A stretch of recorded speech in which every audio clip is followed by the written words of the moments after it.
the goal with this activity is to really stretch and expand the upper back. If you have any restrictions in your upper body, this move's for you.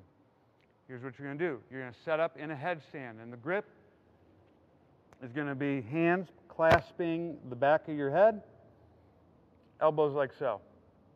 You're then going to roll up into a headstand, resting your feet on the wall.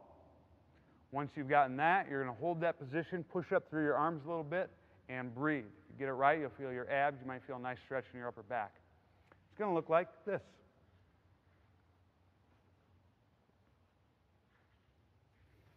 I'm here. I'm going to roll up as best I can. Get a little tuck of the hips. Reach, breathe.